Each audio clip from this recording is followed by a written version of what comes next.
નમસ્કાર મિત્રો, કેમ છો? આશા રાખું છું કે તમે બધા સહકુશળ હશો. હું પણ સહકુશળ છું. આજે ફરી એકવાર તમારા માટે સ્ટોરી લઈને હાજર થઈ ગયો છું. શું તમને ખબર છે કે સુદામા આટલો જ્ઞાની બ્રાહ્મણ અને આટલો નોલેજેબલ માણસ હતો તો પણ આખી જિંદગી ગરીબને ગરીબ કેમ રહ્યો? એની પાછળની એક બહુ પૌરાણિક કથા છે.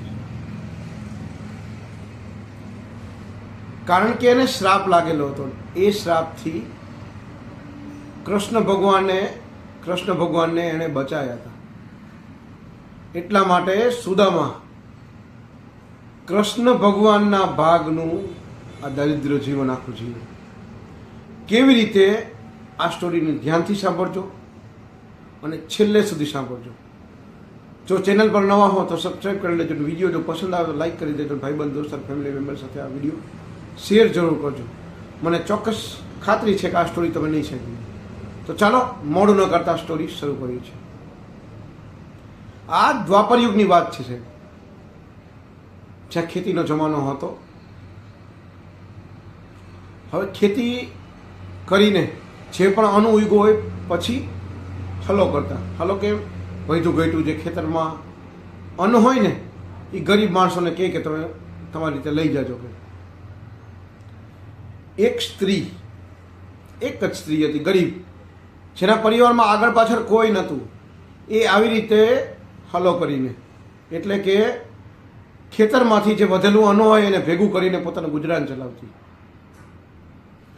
એ સમયે ચણાની ખેતી કરીને એક ખેતર અહીંયા કીધું હતું કે અહીં તમે અનાજ વીણી લેજો. એક આવડી એવડી પોટલી, નાની એવી, એ પોટલીમાં એ સ્ત્રી ખેતરમાંથી અન્ન વીણીને ઘરે લાવીને મૂકે છે, જે ચણા હોય છે. રાત્રે ગરીબ હોય છે એટલે દરવાજામાં એટલું બધું કંઈ તાળા બાળા મારતા નહોતા, ખુલ્લું જ હોય છે. અને ગરીબ એ સ્ત્રીના ઘરમાં એવું કંઈ કિંમતી સામાન પણ ન હતો. રાત્રે ચોર આવે છે, ઘરમાં કરે છે અને ઘણું બધું ભીનતા કાંઈ મળતું નથી એટલે અનાજની પોટલી લઈને ભાગી જાય છે.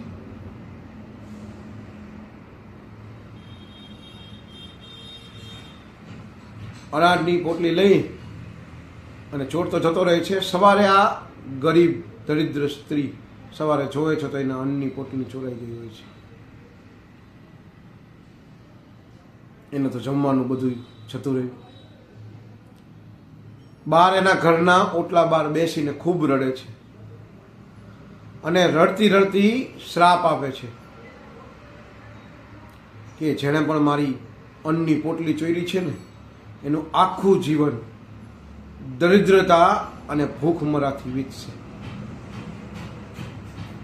આવો શ્રાપ આપે છે. આ બાજુ ચોર એ અનાજની પોટલી લઈને હાલતો નીકળે છે ને રસ્તામાં સંદીપનીજીનો આશ્રમ આવે છે, જ્યાં શ્રી કૃષ્ણ ભગવાન અને સુદામા શિક્ષા લઈ રહ્યા હોય છે. ત્યાં ચોરને પગમાં કંઈક વાગે છે અને ચોર ત્યાં પોટલી મૂકી દે છે બરોબર ત્યાંના સંદીપનીજીના દરવાજાની બાજુમાં. પગમાં બહુ જાજુ આવી ગયું. ચોર એના દર્દમાં એ અનાજની પોટલી અહીંયા ભૂલી જાય છે અને ચોર અહીંયાથી નીકળી જાય છે. સંદીપનીજીના આશ્રમમાં ઘણો મોટો હોય છે. ગુરુમાં સાફ સફાઈ કરતા જ્યારે દરવાજા પાસે પહોંચે છે ને ત્યારે એમને અનાજની પોટલી એટલે કે ચણાની પોટલી મળે છે. ગુરુમાં એ ચણાની પોટલી લઈને અંદર જાય છે અને બીજા દિવસે એને જ્યાં સુદામા અને શ્રી કૃષ્ણ ભગવાન વનમાં જતા હોય છે ને ત્યારે સુદામાને એ પોટલી આપે છે કે તમે જ્યારે જંગલમાં જાઓ ને ત્યારે આ પોટલીમાંથી સુદામા તું અને કૃષ્ણ બે ખાઈ લેજો. ગુરુમાને કહે ભલે ભલે. જેવી પોટલી સુદામાના હાથમાં આવે છે ને,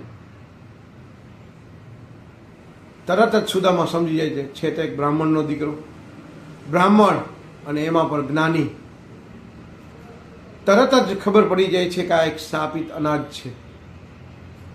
જો આ અનાજ હું મારા ભાઈબંધ, પરમ મિત્ર ભાઈબંધ શ્રી કૃષ્ણને દઈશ ને, તો એની પણ અડધી પોણી જિંદગી દરિદ્રતા અને ભૂખમરામાં વીતશે. એ લઈને જંગલમાં તો જાય છે, પણ એ અનાજ સુદામા પોતે બધું જ અનાજ પોતે ખાઈ જાય છે. એટલે સુદામાની લગભગ પોણી જિંદગી દરિદ્રતા અને ભૂખમરામાં વીતે છે